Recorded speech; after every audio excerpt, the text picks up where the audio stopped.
Sir, please, just this last semester. I promise I'll pay you back. That's what she told me the night I wired her the final $900. She even sent me a photo, her holding a stack of books, smiling in her school uniform. I believed every word. What I didn't know was that she'd already graduated 2 years ago. I met Roella at a small cafe in Angeles City on a Tuesday morning that started like any other morning of my retirement. The humidity hit me like a wall when I stepped out of my hotel, and I'd been walking the unfamiliar streets for nearly an hour, second-guessing every decision that had brought me to the Philippines. I was 68 years old, a widower of 6 years, and I'd flown halfway around the world because sitting alone in my house in Helena, Montana, had become unbearable. The silence there wasn't peaceful anymore. It was suffocating. "Good morning, sir. What can I get for you?" Her voice cut through my wandering thoughts like sunlight through clouds. She was young, maybe mid-20s, with long black hair pulled back in a neat ponytail and eyes that seemed to actually see me. Not just another gray-haired tourist, but me. When she smiled, something in my chest that had been dormant for years suddenly stirred to life. "Coffee, please." "Black." I managed to keep my voice steady, though my heart was doing something it hadn't done since Margaret died. "American?" she asked as she wrote on her notepad. "Montana. Retired firefighter." Her smile widened. "Oh, very brave job. My father always says firefighters are real heroes." I felt myself straighten up despite my aching back. When was the last time someone had called me a hero? When was the last time anyone had looked at me with genuine interest instead of polite tolerance? She disappeared behind the counter, and I found myself watching her move with the grace of someone comfortable in her own skin. When she returned with my coffee, she didn't just set it down and walk away. She lingered. "You're here? On vacation?" Something like that. I didn't know how to explain that I was running away from my own loneliness. "I hope you enjoy our city. It has many beautiful places." "I'm sure it does." We stood there for a moment in comfortable silence, and I realized I couldn't remember the last time I'd felt this relaxed around another person. "My name is Roella," she said finally. "Milton," I replied. "Nice to meet you, Mr. Milton." The way she said my name, with a soft accent that made it sound almost musical, made me want to hear it again. "The pleasure's mine." I came back the next day, and the day after that. Each morning became an anchor point in my aimless drift through retirement and grief. Roella always greeted me like she was genuinely happy to see me, and our conversations grew longer each time. She told me about her life, her dreams, her struggles. She was studying business administration at Tarlac State University, she said, in her final year, but finding it difficult to balance work and studies. "My family, they try to help, but money is always tight. My father drives a tricycle, and my mother sells vegetables in the market. They do their best, but university is expensive." I found myself hanging on every word. Here was someone with real problems, real challenges, but also real determination. She wasn't asking for anything, just sharing her life with a lonely old man who had nothing better to do than drink coffee and listen. "You're very dedicated," I told her. "Not everyone would work full-time and go to school. I have to. This is my chance to give my family a better life. When I graduate, I can get a good job, maybe even start my own business. Then my younger brothers can go to university too." Her eyes lit up when she talked about her dreams, and I felt something I hadn't experienced in years, the desire to help someone build something beautiful. Margaret and I had never had children. We'd tried for years, gone through all the procedures, held on to hope, until it became too painful to bear. After she died, I'd convinced myself that nurturing part of me had died with her. But sitting in that cafe, listening to Roella talk about her future, I felt it stirring again. "You remind me of my wife," I said one morning. She had the same determination. She believed she could make the world better just by working hard and being kind. Roella's expression softened. "She sounds like a wonderful woman." She was. "I lost her 6 years ago to cancer." "I'm so sorry, Mr. Milton. That must be very difficult." The sympathy in her voice was genuine, not the awkward condolence I'd grown tired of hearing from people back home. "It is. The house feels too quiet now, too empty. But you are here now. You are living, seeing new places. She would be happy about that, yes. I'd never thought about it that way. Margaret always did love to travel. She would have loved the Philippines, would have befriended half the people in this cafe by now. Yes, I think she would be. You are a good man, Mr. Milton. I can tell. God sent you here for a reason. One morning, about 3 weeks after we'd first met, she touched my hand briefly as she set down my coffee cup. Her fingers were warm and soft, and the gesture was so natural, so innocent, that it sent an electric shock through my entire system. You are my blessing, she said quietly, coming here every day, listening to my stories, caring about my dreams. You don't know how much that means. I believed her. God help me, I believed every single word. The first time she asked for money, she looked like she was dying inside from embarrassment. It was a Thursday morning, and the cafe was quieter than usual. She'd been subdued since I'd arrived, not her usual bright self, and she kept glancing toward the kitchen with worried eyes. Everything okay, Roella? She shook her head quickly, then looked around to make sure no other customers were listening before sliding into the chair across from me. This was the first time she'd ever sat down during her shift. Mr. Milton, I'm sorry to bother you with my problems. I know you come here to relax, not to hear me complain. You're not bothering me. What's wrong? She stared down at her hands, and I could see her fighting back tears. The university called yesterday. They say if I don't pay the balance for this semester by Friday, I lose everything. All my credits, all my work, gone. My heart clenched. I'd seen this kind of desperation in people's faces before, back when I was fighting fires. The look of someone watching their entire world burn down around them. How much do you need? $400. She said it like she was confessing to murder. But Mr. Milton, I cannot ask you for this money. It's too much. I don't know how I would ever pay you back. I was already reaching for my wallet. Roella, stop right there. Of course I'll help you. No. I cannot accept. You can, and you will. I counted out $400 in 20s and 50s. Money I'd brought for shopping and tourist activities that suddenly seemed trivial compared to her education. Consider it an investment in your future. Tears spilled over and ran down her cheeks. Mr. Milton, this is too much. I feel so ashamed asking for help. Don't you dare feel ashamed. You're working hard, you're studying hard, and sometimes life throws curveballs at good people. That's what friends are for. She gripped my hands across the table, and her touch sent warmth shooting up my arms. I swear to you, when I graduate in December, when I get my first good job, I will pay you back every peso, with interest. I'm not worried about the money, Roella. I'm worried about you. I want to see you succeed. You don't know how much this means to me. My whole family will be so grateful. You are saving my future. That night, alone in my hotel room, my phone buzzed with a voice message. Roella's voice, thick with emotion, filled the quiet space. Sir Milton, you don't know how much this means to me. I have been crying happy tears all afternoon. You are the kindest, most generous man I have ever met. I will never forget what you did for me today. Thank you from the bottom of my heart. I played that message 7 times before I went to sleep. Each time, it made me feel more alive than I had since Margaret's funeral. 2 weeks later, she needed money again. This time for textbooks that cost $200. She apologized profusely, explained that her scholarship only covered tuition but not books or supplies, promised again that she would pay me back. I didn't hesitate for a second. What was $200 compared to watching her dreams die? What was my savings account compared to her future? The pattern established itself gradually. Every few weeks, she'd have another financial crisis related to her studies. Lab fees, project supplies, even money to pay for transportation to campus when her family's motorcycle broke down. Each time, she looked genuinely distressed to be asking.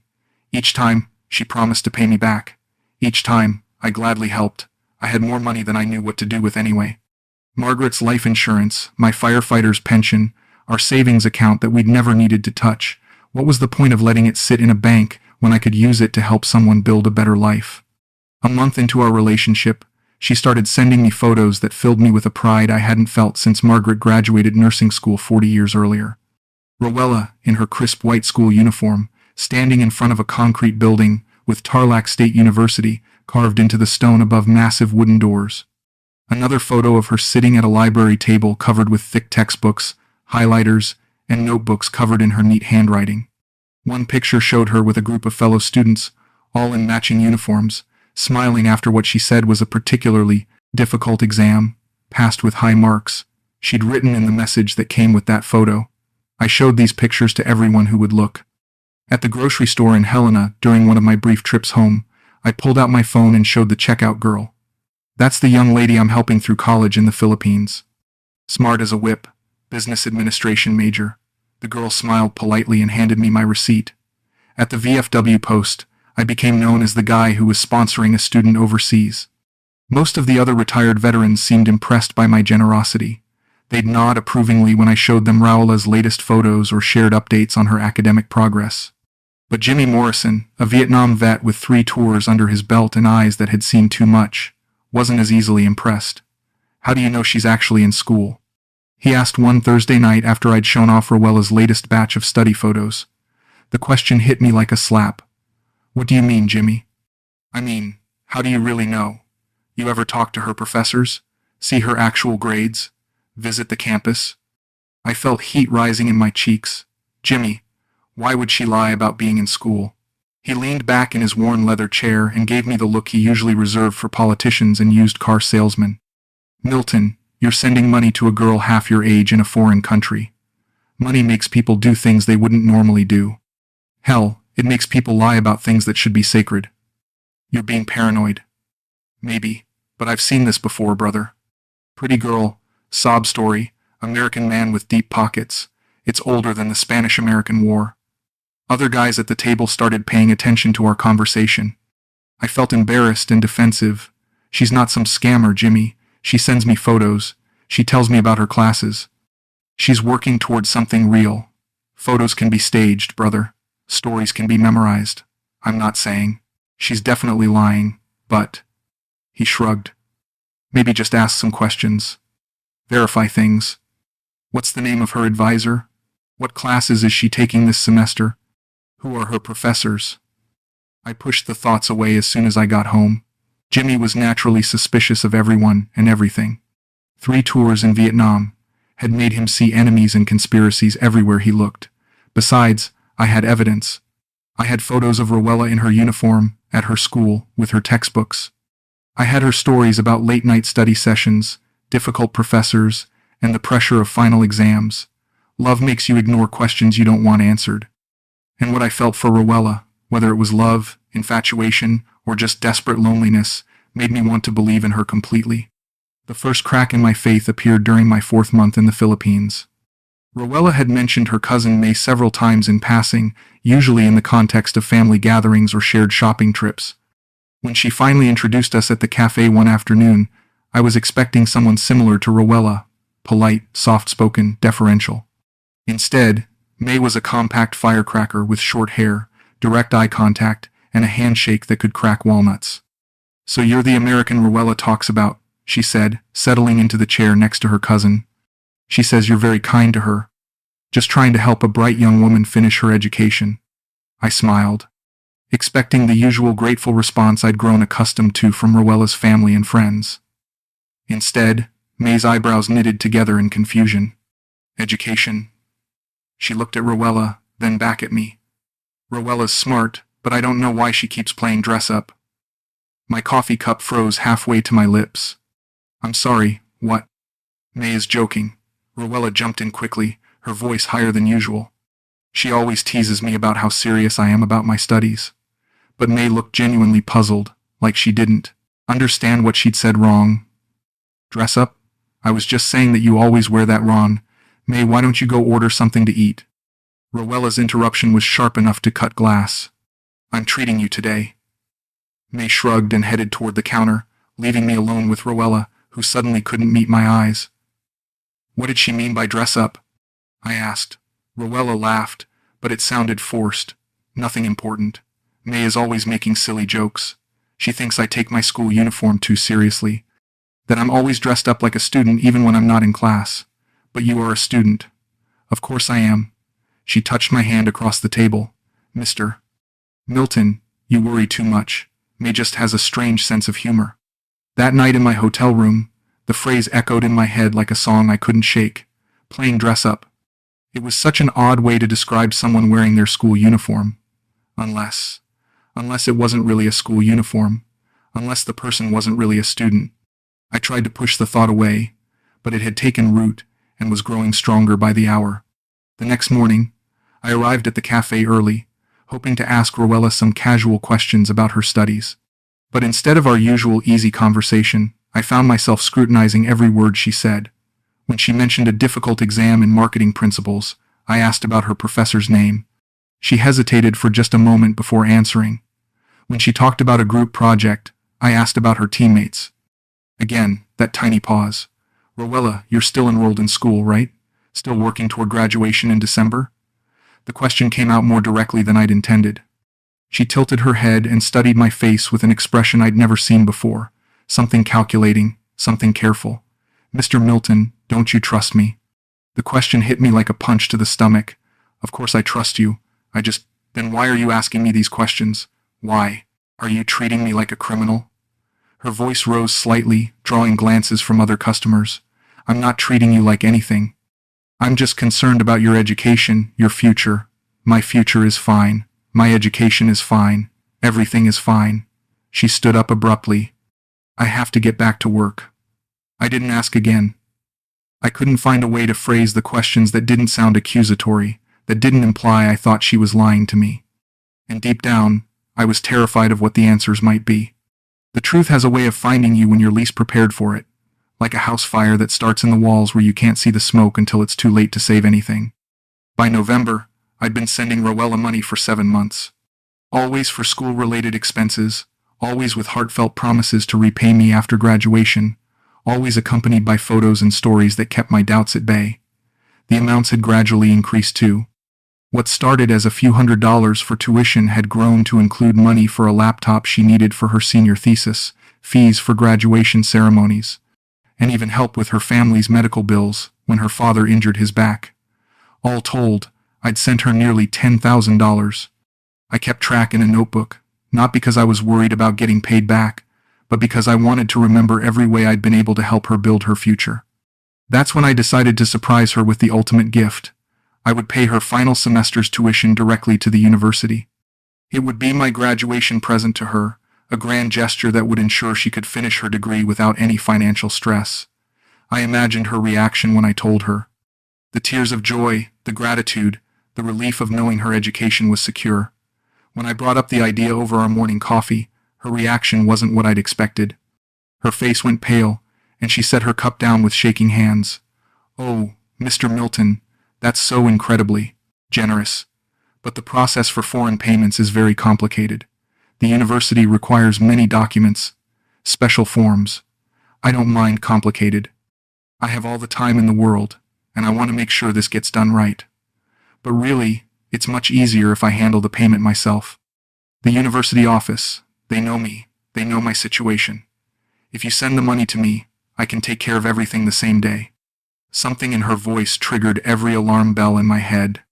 She was deflecting, making excuses, and she'd never done that before. Not once in 7 months had she ever tried to avoid my help or make my generosity more difficult. Roella, I'd really prefer to pay the school directly. It would make me feel better, knowing the money went exactly where it's supposed to go. Mr. Milton, please. You have to trust me on this. I know how things work here. Foreign wire transfers to the university take weeks to process, and if there's any mistake with the paperwork, the money could get lost. She was practically pleading now, and that scared me more than any doubt I'd had before. Let me just call them and ask about the process. No. The word came out sharper than she'd intended, and she immediately tried to cover it with a smile. I mean, please don't worry about calling. I promise I can handle everything. Haven't I always been responsible with the money you've given me? That night, I sat in my hotel room with my laptop, staring at the Tarlac State University website.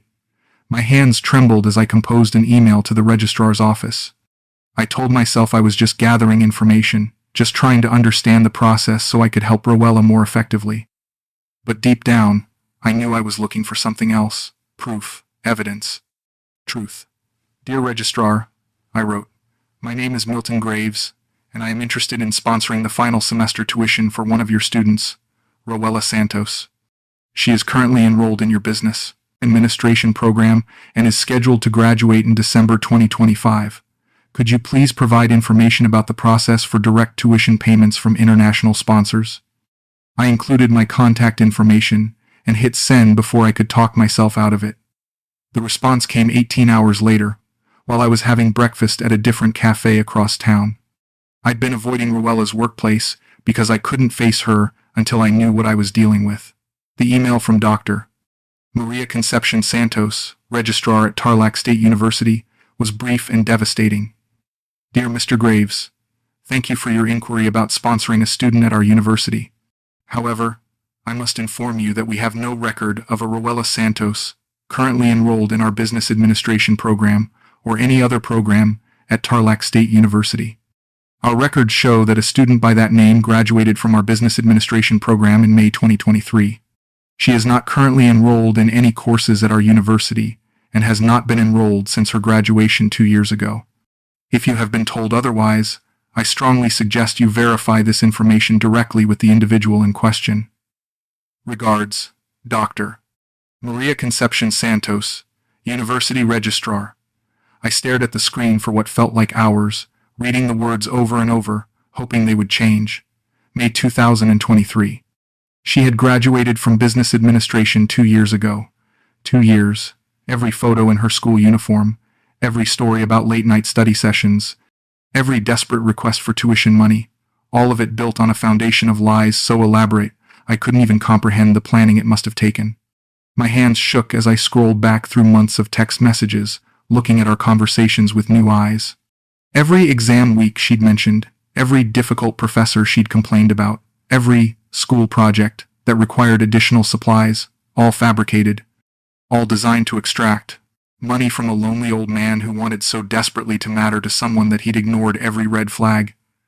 I calculated the money I'd sent her. $9,847 total. Nearly $10,000 for an education she'd already completed before we even met.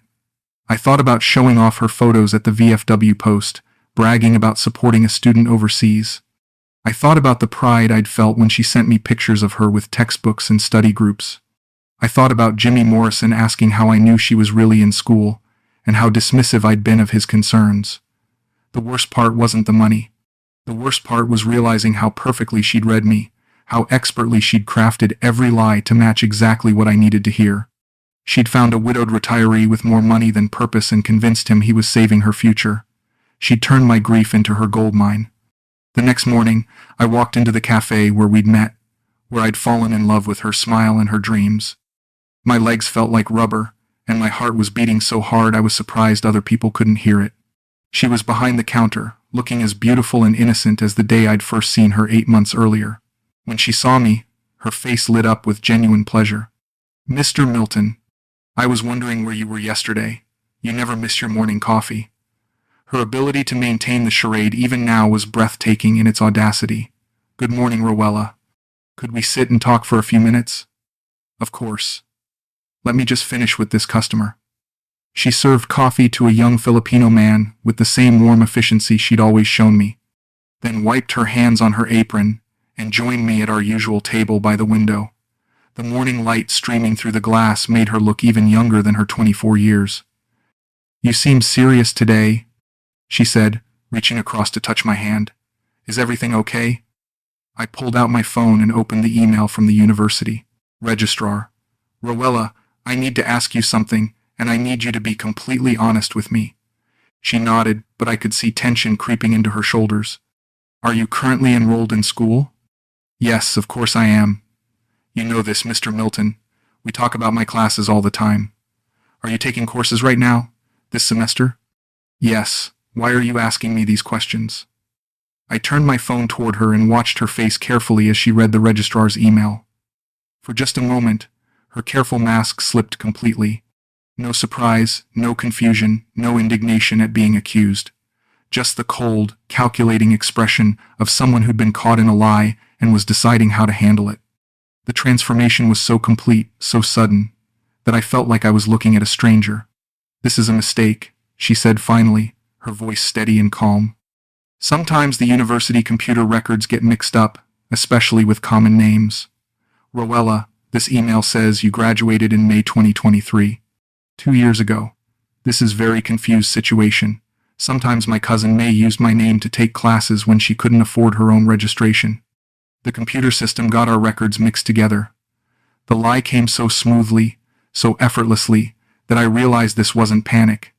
This was a practiced response. She'd probably rehearsed this exact conversation in her head dozens of times. Show me your current class schedule. I don't have it with me right now. Show me your student ID card. It's at home. Show me one piece of current documentation that proves you're enrolled. Mr. Milton, why don't you trust me anymore? What happened to change things between us? She was trying to redirect the conversation, to make this about my sudden suspicious behavior rather than her lies. But I was done being manipulated.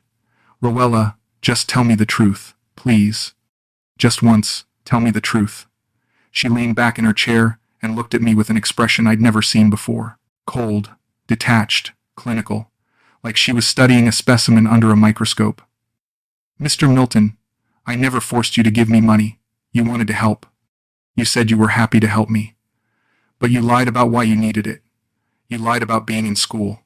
I need money for many things. School fees, living expenses, family obligations. What's the difference what I spend it on?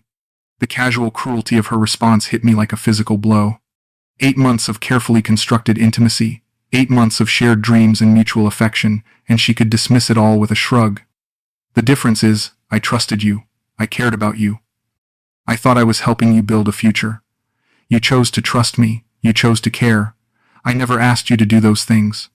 I stood up from the table, my legs unsteady. Why, Roella? Why lie for so long? Why not just ask for money directly? She didn't answer for a long moment. Then she said something that I'll never forget as long as I live. Because old men don't give money to young women who just ask for it. But they'll give everything they have to young women who need to be saved. The cold precision of her psychology, the clinical understanding of exactly what motivated me, was more devastating than any amount of money she could have stolen. She hadn't just taken my cash. She'd studied my loneliness, mapped my vulnerabilities, and exploited them with surgical precision.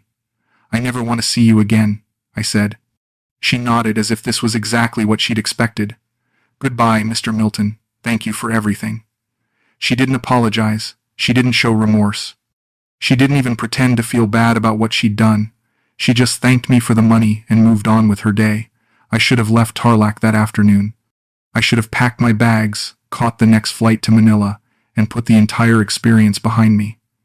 Instead, some masochistic part of me kept me in that city for another week, like a driver slowing down to stare at a car accident. I couldn't stay away from that cafe. Every morning, I found myself walking past it, then sitting at a restaurant across the street where I could watch the entrance. I told myself I was trying to process what had happened, trying to understand how I'd been so completely deceived. But really, I think I was hoping for some kind of closure that would never come. 3 days after our confrontation, I was nursing a cup of coffee at my surveillance post when I saw another foreign man enter Roella's cafe. He was younger than me, maybe in his 40s, with the kind of rugged European look that comes from manual labor and outdoor work. Tattoos covered both his arms, and he moved with the confident swagger of someone who'd never doubted his own attractiveness. Roella, he called out in what sounded like a German accent, and she lit up like Times Square on New Year's Eve. They embraced over the counter, and she giggled in a way I'd never heard before. It was genuine, unforced, actually happy. I missed you so much, she said, loud enough for half the cafe to hear. How was your trip to Manila? Boring without you, beautiful, he replied, and she laughed again. That sound, that pure joy in her voice, hit me harder than her lies ever had. In 8 months of knowing her, I'd never made her laugh like that. I'd never made her face light up the way it did when she saw this stranger. I felt physically sick, watching them flirt across the counter. She touched his arm, leaned close to whisper something in his ear, gave him the same bright smile that had hooked me months earlier. When he left 20 minutes later, he kissed her cheek and said, "See you tonight, my love." I waited until her shift ended at 3 o'clock, then followed her to the street outside. New boyfriend? I asked. She turned around, startled, then annoyed when she saw it was me. Mr. Milton, why are you still in Tarlac? I thought you were leaving. Just curious about your friend, Klaus. Her eyes narrowed. How did I know his name? I'd been listening to their conversation from across the street, of course, but I wasn't about to admit that level of pathetic stalking. Klaus is not your business. How long have you known him? She started walking toward the bus stop, her work bag slung over her shoulder. This is not your concern. Let me guess, he's helping you with your education too? Sending money for tuition that you already don't need. She stopped abruptly and turned back to me, her expression shifting from annoyance to something much uglier. You are a pathetic old man. Go home to America, find someone your own age to bother. The words hit harder than any physical blow could have, not because they were cruel, but because they were probably true. I was pathetic. I was old. I was bothering her, and she was absolutely right that I should go home. How many others are there? I asked. How many other old men are you taking money from? She smiled then, and it was the coldest expression I'd ever seen on a human face. Enough, she said. Then she got on the bus and left me standing alone on the sidewalk, finally understanding exactly what I'd been to her. Not a blessing, not a friend, not even a person really. Just a resource to be mined, until it was depleted. That night, I lay awake in my hotel room thinking about Klaus, wondering how long he'd been in the picture. Had he been there the entire time I was sending her money? Had she been laughing about the stupid American firefighter while she was curled up with her German boyfriend? Had my monthly wire transfers been funding their dates, their trips, their life together? I realized I wasn't the first lonely foreigner to fall for Roella's act, and I wouldn't be the last. There was probably a whole rotation of us, each one believing he was special, each one convinced he was saving her from poverty and despair. We were all just ATMs with heartbeats to her, cash machines that could be activated with the right combination of sweetness, vulnerability, and false affection. I left Tarlac the following Monday morning. The flight home to Montana felt like the longest journey of my life, but not because of the physical distance. 26 hours in airports and airplane seats gave me plenty of time to replay every conversation, every lie, every moment when I should have seen the truth but chose to believe the fantasy instead. The worst part was realizing how many people had tried to warn me. Jimmy Morrison at the VFW Post, asking pointed questions about verification. May's comment about playing dress up. Even my own instincts, sending up red flags that I'd systematically ignored because I wanted so desperately to matter to someone again. By the time I landed in Helena, I'd made a decision. I wasn't going to tell anyone what had really happened. As far as my friends and family knew, I'd had a lovely time in the Philippines, made some new friends, and decided it was time to come home. The humiliation of admitting how thoroughly I'd been conned felt worse than the financial loss. But isolation has a way of eating at you.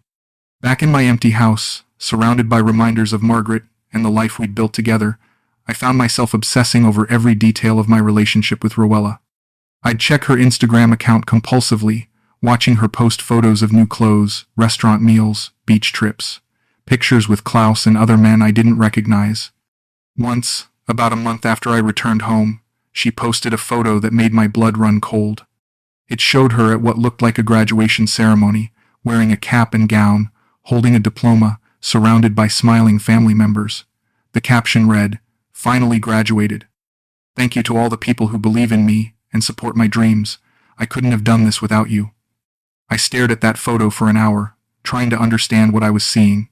Had she gone back to school after I left? Was this some elaborate continuation of the lie? Then I noticed the date stamp in the corner of one of the photos in her story. May 2023. She was reposting old graduation photos, probably trying to maintain the fiction for whatever new victim she'd found. The calculated nature of it, the way she was still spinning the same lie that had hooked me, made me feel sick. I almost laughed, but nothing about the situation was actually funny. I'd believed in her completely, and she'd turned that belief into a business model. 3 months after returning home, I tried to start dating again. There was a widow named Carol at my church, a retired school teacher with a kind smile and grandchildren she adored. We went to dinner twice, and she was perfectly lovely. Intelligent, funny, genuinely interested in my stories about fighting fires and traveling to the Philippines. But every time she laughed at my jokes or touched my hand across the restaurant table, I found myself wondering what she really wanted. Was she actually enjoying my company, or was she just good at pretending? When she mentioned financial troubles with her fixed income, every alarm in my body started ringing. I ended things before they could really begin, and I could see the hurt and confusion in her eyes when I told her I wasn't ready for a relationship. The truth was, Roella had broken something in me that I didn't know how to fix. My ability to trust, to take people at face value, to believe that someone might actually care about me for who I was rather than what I could provide, all of that had been shattered as thoroughly as Margaret's china when I'd accidentally knocked over the cabinet during one of the saying, my worst grief episodes. 6 months after leaving the Philippines, I was still checking Roella's social media accounts. I knew it was unhealthy, knew it was keeping the wound fresh, but I couldn't stop myself. I wanted to see if she was still running the same scam, if she'd found new victims, if there was any sign that she felt even a moment of remorse for what she'd done to me. What I found was worse than continued deception. I found evidence that she was thriving.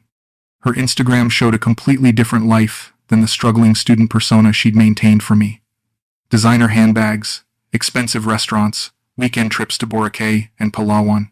Photos with Klaus had been replaced by pictures with a different man entirely. This one looked Australian, older, wearing expensive watches and custom suits. The captions were always variations of the same theme. Blessed and grateful for the good people in my life. So thankful for all the support and love. Dreams really do come true when you have people who believe in you. Each post felt like a knife twisting in an old wound. She was using the same language, the same emotional manipulation, probably telling the same stories about needing help with her education to fund a lifestyle that most people could only dream of. And somewhere out there, another lonely man was probably feeling like a hero for helping this sweet, struggling young woman achieve her dreams. I wanted to warn him. I wanted to create a fake Instagram account and message every man I saw in her photos, tell them exactly what they were dealing with. But what would I say? That she was a liar and a manipulator? They'd probably react the same way I would have 8 months earlier, with dismissal and defensiveness. Love, or whatever it was that made men like me susceptible to women like her, also made us immune to warnings from strangers on the internet. The isolation was crushing. I'd moved to the Philippines to escape loneliness, only to return home with a deeper, more corrosive form of solitude. Before Roella, I'd been sad but not cynical, lonely but not suspicious. Now I found myself doubting the motives of everyone around me. When my neighbor offered to help with yard work, I wondered what he wanted in return. When the grocery store clerk was friendly, I assumed she was angling for a bigger tip. When telemarketers called asking for donations to veterans organizations, I hung up immediately, convinced they were all elaborate scams. One evening in late spring, about 8 months after my return, I was sitting on my porch watching the sunset when my phone rang. Unknown international number. My heart started racing before I even answered, because some part of me knew who it would be. Hello, Mr. Milton? That voice. That soft accent that had once sounded like music and now sounded like fingernails on a chalkboard. This is Roella. How are you? I should have hung up. Should have blocked the number and never given her another thought. Instead, I found myself saying, "What do you want?" I wanted to apologize for how things ended between us. I was very upset that day, and I said things I didn't mean. The calculated nature of her apology was almost insulting. No acknowledgement of the lies, no recognition of the money she'd stolen, just regret about saying mean things during our confrontation. You took $10,000 from me based on lies, Roella. That's not something you apologize for with a phone call. I know you're angry, but I want you to understand my situation. Life here is very difficult. My family depends on me. I did what I had to do to survive. By lying about being in school, I never lied about caring for you. My feelings for you were real, Mr. Milton. You were very special to me. Even now, even after everything I knew about her, part of me wanted to believe that. The part that remembered how her face lit up when she saw me each morning, how she'd listened to my stories about Margaret, how she'd called me her blessing. But I forced myself to remember Klaus, remember the Australian, remember the Instagram photos of a life funded by stolen hope. What do you want, Roella? I'm in trouble, Mr. Milton. Real trouble this time. My father is sick, needs surgery, and we don't have money for the hospital. I know I hurt you, but you're the only person I can ask for help. The audacity was breathtaking. After everything she'd done, after admitting that she'd lied about school, she was still trying to run the same playbook. Different sob story, same emotional manipulation, same assumption that my loneliness made me an easy target. How much? I asked, curious to see how deep the well of her greed really went. $3,000. I know it's a lot, But the doctors say without surgery he could die. I almost admired the craftsmanship of the lie. Medical emergency, life or death stakes. Enough money to make it seem serious but not so much as to be obviously impossible. She'd probably used variations of this story on dozens of men over the years. "I'll wire you the money tomorrow," I said. The silence on the other end of the line stretched so long I thought she might have hung up. Finally, "Really?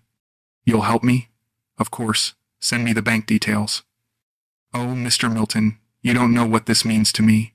You are truly an angel. My father will be so grateful." "I'm sure he will be." We hung up, and I sat on my porch for another hour, watching the last light fade from the Montana sky. The next morning, I did exactly what I'd promised. I wired her $3,000, but not to her account. I sent it to a charity that built wells in rural Philippines, with a note requesting that they send her a thank you letter for the donation made in her honor. Let her explain that to her father. The realization that I could still be manipulated, even after everything I'd learned, was more disturbing than the original betrayal. Part of me had genuinely considered sending her the money, had felt the familiar tug of wanting to be needed, to be someone's hero again. The fact that she could still push those buttons, even knowing what she was, revealed something about myself that I didn't want to acknowledge. I was so desperate for connection, so starved for, and purpose, that I was vulnerable to anyone who showed me the slightest bit of attention and affection. That's when I finally sought help. Not from a therapist or counselor. At 68, I was too set in my ways for that kind of touchy-feely nonsense. Instead, I started volunteering again. At the fire department, teaching basic first aid to high school students. At the food bank, sorting donations and serving meals. At the library, reading stories to children whose parents were working multiple jobs. I needed to remember what it felt like to help people without expecting anything in return, to be useful without being used. The kids at Storytime didn't care about my bank account or my loneliness. They just wanted someone to do funny voices when reading about talking animals and magical adventures. The people at the food bank didn't see me as a potential source of money. They saw me as someone willing to show up every Thursday and help pack groceries for families in need. Gradually, the poison that Roella had injected into my system began to work its way out. I started trusting people again. In small doses. When my neighbor offered to help with yard work, I accepted and offered to buy him lunch in return. When the grocery store clerk asked how my day was going, I gave her a real answer instead of suspecting ulterior motives. I even started dating Carol again, the widow from church. This time, when she mentioned her financial struggles, I listened with sympathy instead of suspicion. When she needed help paying for her grandson's medical bills, I offered assistance as a friend, not as someone trying to buy affection. The relationship blossomed naturally, without desperation or neediness on either side. 2 years after leaving the Philippines, I got a message on Facebook from someone named Maria Santos. "Mr. Milton, I hope you remember me. I am Roella's cousin May. We met at the café in Tarlac. I have something important to tell you." I stared at the message for 10 minutes before deciding to respond. "I remember you. What's so important?" "Roella is in jail. She was arrested for estafa, fraud. She took money from many foreign men, always the same story about school or family emergency. The police say she stole over 2 million pesos total. I thought you should know because you were always kind to her, even when she didn't deserve it. 2 million pesos, roughly $40,000. I'd been one victim among many, and relatively small compared to what she'd apparently stolen from others. Part of me felt vindicated. I hadn't been uniquely gullible, just another mark in a long line of them, but mostly I felt sad. Sad for the other men who'd been deceived, sad for Roella's family who would have to live with the shame, and surprisingly, sad for Roella herself. I wrote back to May, "I'm sorry to hear about your cousin. I hope she gets help. Mr. Milton, can I ask you something?" "Sure. Did you really love her, even after everything she did?" The question hit me harder than I'd expected. Had I loved her? Or had I loved the idea of her, the fantasy she'd constructed so carefully? Had I loved the young woman who called me her blessing? Or had I loved the feeling of being needed again? "I loved who I thought she was." I typed back, "I'm sorry that person never really existed." "She did exist sometimes," May replied. "When she talked about you in the beginning, before the money became important, she seemed happy, really happy. I think part of her did care about you, Mr. Milton." It just got buried under all the lies and greed. I wanted to believe that. Maybe I needed to believe it. The idea that some small part of our relationship had been genuine, that I hadn't been completely fooled by an actress playing a role, helped ease some of the humiliation I'd carried for 2 years. Now, 5 years later, I can finally tell this story without feeling the sharp edge of shame cutting into my chest. I lost $9,800 to Roella's lies, but that's not what really broke me. Money could be replaced. What couldn't be replaced was the hope I'd carried without even realizing it. The hope that I could still matter to someone, that my life still had purpose beyond waiting for death in an empty house. That somewhere out there was a person who could see value in an aging widower with more heart than sense. She didn't steal that hope. I gave it to her freely, wrapped it up in wire transfers and Western Union receipts, and handed it over with a smile. The real tragedy isn't that she lied to me. The real tragedy is that I wanted so desperately to believe those lies that I ignored every warning sign, every red flag, every moment when my gut told me something was wrong. I wanted to be someone's hero again, someone's blessing, someone's answer to prayer. Instead, I became someone's mark. The story doesn't have a Hollywood ending because life isn't a movie. There was no dramatic confrontation where she broke down and confessed her love for me. No moment of redemption where she realized the error of her ways and returned my money. No justice where she faced consequences for manipulating a lonely old man's heart. She kept my money, moved on to other victims, and eventually got arrested for doing to other people what she'd done to me. I went home to Montana with nothing but expensive lessons about trust, loneliness, and the dangerous intersection between the two. But those lessons, as painful as they were to learn, probably saved me from worse heartbreak down the road. They taught me the difference between being generous and being desperate, between helping someone and trying to buy their affection, between love and the illusion of being needed. They taught me that the emptiness left by Margaret's death couldn't be filled by throwing money at a pretty face and a sob story, no matter how convincing the performance. Most importantly, they taught me that healing has to come from within, that purpose and meaning can't be purchased or given as gifts to ungrateful recipients. That the desire to matter, to be useful, to leave some positive mark on the world, has to be channeled through relationships and activities that give back as much as they take. I still think about Roella sometimes, usually late at night when the house is quiet and my thoughts have nowhere to hide. I wonder if she ever thinks about the men whose lives she disrupted, whose trust she shattered, whose hearts she broke in pursuit of designer handbags and beach vacations. I wonder if prison changed her, if she learned to feel remorse, if she ever tried to make amends with the people she hurt. But mostly, I've learned to think about other things. About Carol, who became my wife 3 years ago, and who loves me not for what I can give her but for who I am. About my volunteer work, which gives me purpose without making me vulnerable to exploitation. About Margaret's memory, which I've finally learned to honor without letting grief consume me. The scar that Roella left on my heart will probably never completely fade. But scars, I've learned, can serve a purpose.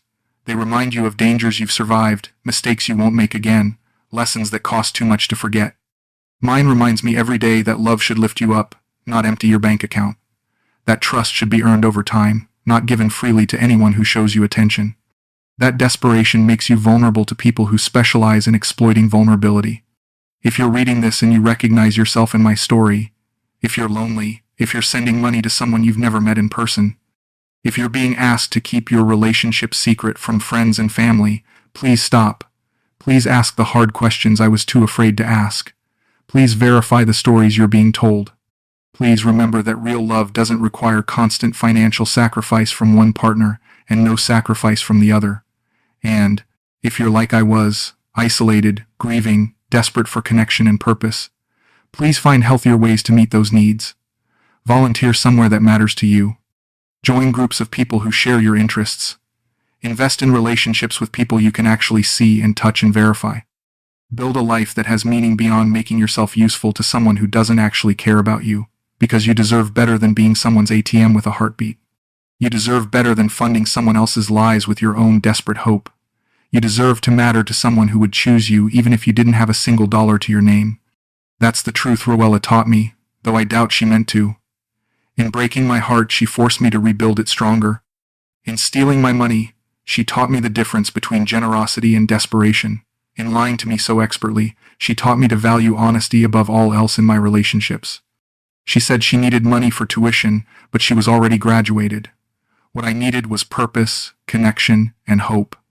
What I got was a masterclass in manipulation and an expensive education in the dangers of letting loneliness make your decisions for you. But I survived it. And maybe, in sharing this story, I can help someone else avoid making the same mistakes I did. Maybe someone reading this will ask the right questions, set appropriate boundaries, or walk away before the damage becomes irreversible. Because that would make this whole painful experience worth something. That would turn my humiliation into someone else's protection, and that would finally make me the hero I always wanted to be, just not in the way I originally imagined.